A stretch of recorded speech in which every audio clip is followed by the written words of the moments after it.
Hi, hello, it's me, it's Div. Hello.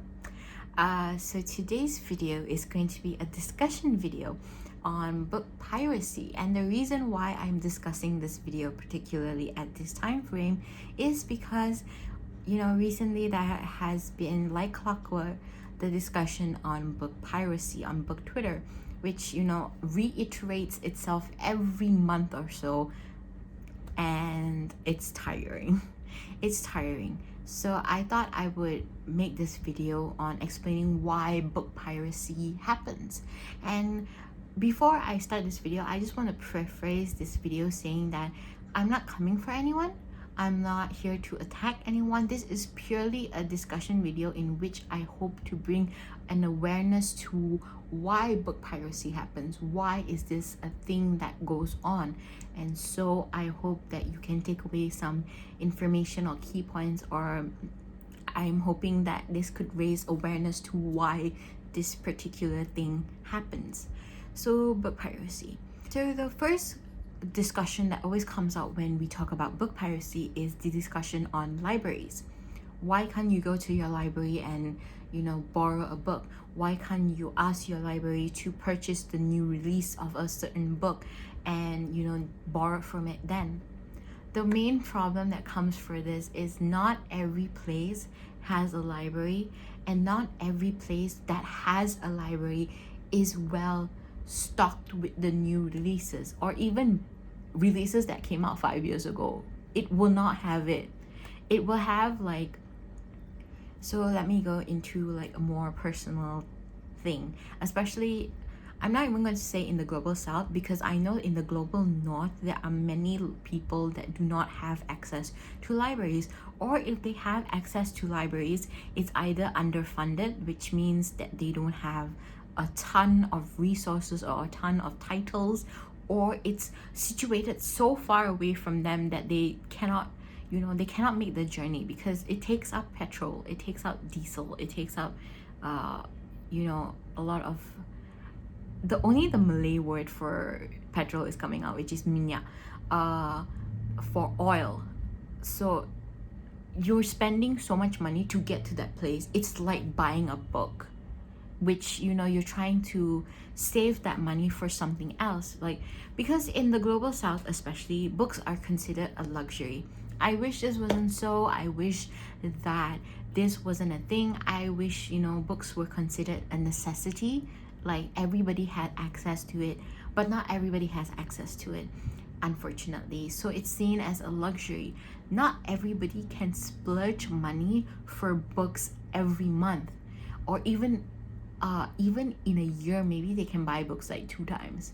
I used to have back in high school, my friends would always buy or I would hear from other people that they would buy 2 books a year, 2 times. Maybe if they go to the bookstore, they will buy 1 book for that first half of the year, and then the second half of the year they'll buy 1 book, because that's all you can afford.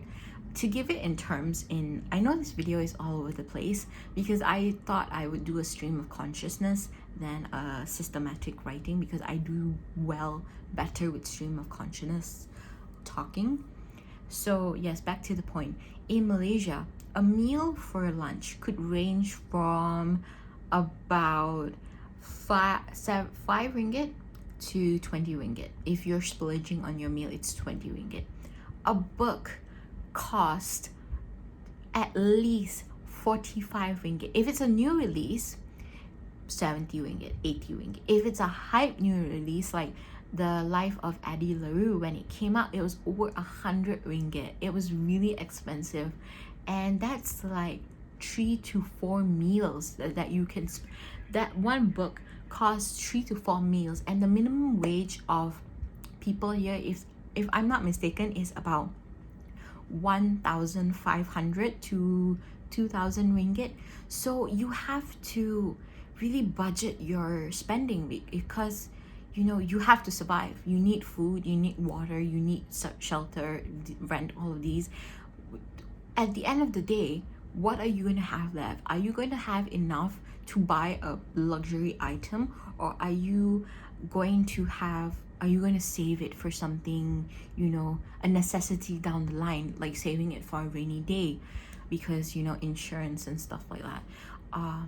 So when we broach this particular topic, what people tend to hear is that if you are poor or if you're middle class and you don't have enough money to get a book, you're not entitled to read.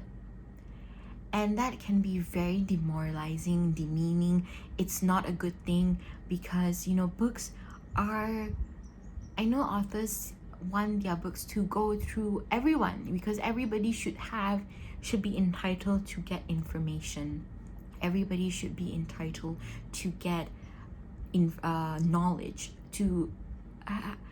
This topic also relates to classism because people who think like poor people, like, you know, the conversation that starts with like, oh, he's poor but he can afford an iPhone. What you're trying to say is that people cannot enjoy luxury, cannot enjoy their life if they are poor. Like, if they are poor, they have to hustle all the time. They can only, you know, live sad lives, which is not true.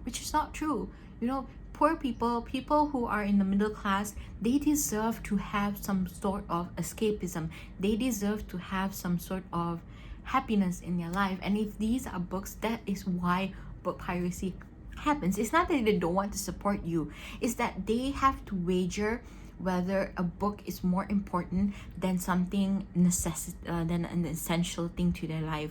Like, for example, if you have kids, diapers, milk. If you have teenagers, their education. If you are living by yourself, your own needs, like if you have a sickness, whether it be physical or mental, medication. So you have all these things to factor in, that at the end of the day, you don't have enough money to buy a book. And the conversation comes in, if you can't afford it, you're not entitled to any type of happiness, which is very wrong, very capitalistic in nature, and it's not good. It's very demeaning. Back to the library discussion. Libraries, for that particular subject of, oh, you can request your library to get the new releases. There are libraries that are very underfunded. Now, because books are seen as a luxury more than a necessity, budgets, when countries release their budgets, it's not considered, they don't get the budget. They don't get money. Libraries don't get funded. And when libraries don't get funded, they do not have the money to buy the new releases, which are extremely expensive. Especially, this irks me so much about the publishing industry. This irks me that it always hardback covers that come out first. Like, I get it, it's really nice, and maybe there's a reason for it. I'm not too well versed in publishing, but publishing always releases a hardback, and then maybe a year or two it releases a paperback. Paperbacks are still considered okay. Like, they're expensive, but some people are willing to splurge on that paperback. But hardbacks are just off the chart of how expensive they are, not just when you factor in like how much a paperback is worth, but when you factor in importing that hardback, I meant hardback, that hardback from overseas. You factor in the making of the hardback, you factor in the shipping, import taxes. It becomes so expensive that it's not even, at that moment, you just don't want it, because that money, you could use it for something else that is more of a necessity in your life. Even though you really want it, there are many times where there are books that I really, really, truly want, and I cannot get them because they are really expensive and I cannot justify the cost of it. So libraries are underfunded, and this is not just a problem in the global south. This is a problem I've seen many times in the global north as well. Libraries are underfunded. They cannot get the new releases. If they can get the new releases, it's just one copy, and there will be like 50 people wanting that copy. So by the time you get your whole of that copy, you wouldn't want to read it anymore, or you would like, by the time you get it, maybe it's exam season. By the time you get it, maybe you're somewhere else, you moved, or there's another reason for it. So there's only, libraries are only able to get like one copy or none at all. Like for example, in my like from what I've seen in my school library, because I did go to I was privileged enough to go to a half like those schools that like are half funded by the government and half funded by like people's parents, like that, private, like it was half public half private in that sense. So I did have access to books, but even the books that I had access to in the school library were at least 8 to 10 years old. Like I did not see any new releases. I did not see anything that came out in the in 5 years of that duration. And if they did, it was by an author that was either white or cis. There was no diversity, because they are less available to purchase. And so libraries have like, the diversity in libraries are so sad. It's like I was transported, like every time, like if I go to the library, I'm sure to be transported to 2008 in terms of reading. It's very sad. And so that talks about the library discussion. Just because libraries are available doesn't mean they're accessible to everyone. When you bring up libraries in a conversation, what you're basically saying is that, I'm not hearing you, I'm not hearing your voice, that are people who, don't have access to libraries, don't have libraries, do not have to travel really far to get to a library. What you're saying is that I don't care about you. And I say this in my Global South video, which if you want to check it out, you can. I say that people don't care about the Global South unless it's time to talk about book piracy. Then people get all up in Global South and like telling them what to do and what, but you don't examine why people are doing these things, because people do not have the means, these people do not have funds, the accessibility. There's so many nuances that goes on in this conversation that you cannot just purely say, oh, go to the library, just go to the library, don't participate in book piracy because you have a library. It's very demeaning to hear that, because it feels like people are not listening to people who are saying, oh, we don't have access to the libraries, we don't have libraries to begin with, we don't have that luxury of books in libraries. And so I like I said, I'm not coming for anybody. This is more of a bringing awareness, because maybe some people might not know, people might not be aware. So I'm trying to say, like, these are the nuances to the library conversation. Next conversation we're going to have is about education. Now, when I asked my friends, like, if I made this video, what should I talk about? My brilliant, smart, 100 out of 100 in her master's, Louisa, I will link down her channel below, because she is beautiful, brilliant, amazing, star-stunned, absolutely. So she brought up that this sentence which really resonated with me, which was, if you don't do book piracy, you can't graduate, which is true, because I just started university. So the thing that happens in, I think that every university, is that you have your class, then at the and at the end of the class, you are given like a sort of reading list to better your understanding of a certain topic or course. That's 5 to 6 textbooks. I cannot afford 5 to 6 textbooks per topic. Textbooks are really expensive. Like minimum, maybe a textbook will cost $150 dollars. When you convert that shit, it's really expensive in Malaysian ringgit. It's like I'm spending all this money just to read a chapter. Like the book is this thick, but I only need this, and I'm just going to spend 1,005 for ringgit for a textbook. That's just one textbook. If you want 6, then what's the point? Like, education doesn't take into account classism.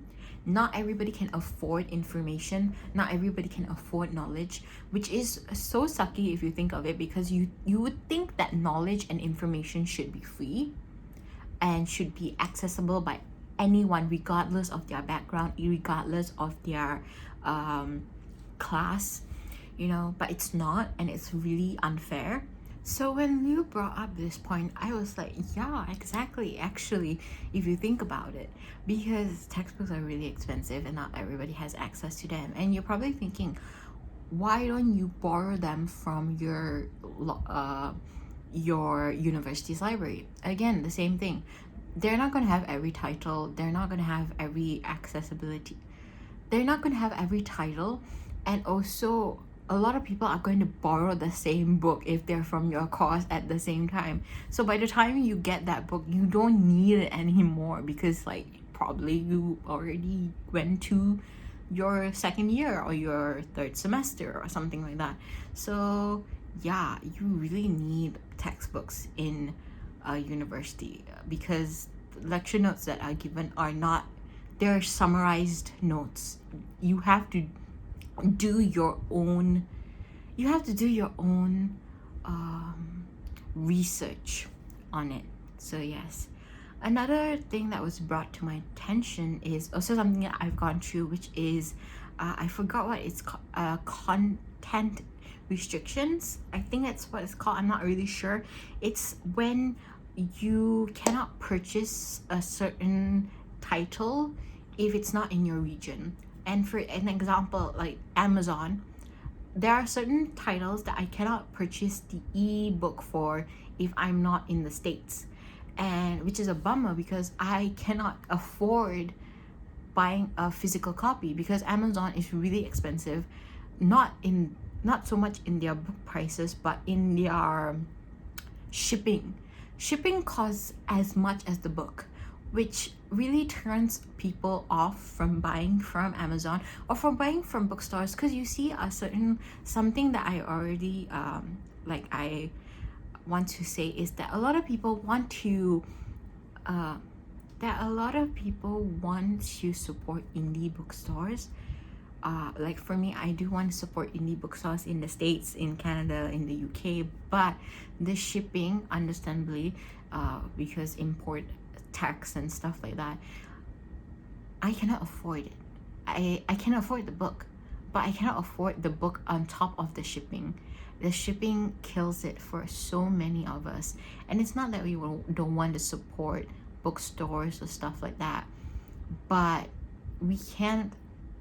And the reason why we're going international is because in certain, like for me, in my state, the bookstores is not really stocked with new releases. Again, with the whole accessibility thing, the only bookstore that is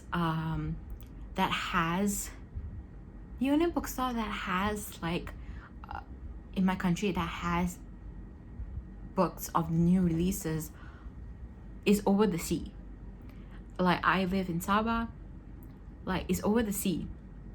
I live in one state, that bookstore is in another state, and I have to take a plane to get to that state. And that's not like, even if I order shipping in my country itself, it's already so expensive. International shipping just destroys all your hopes and dreams, to be very fair.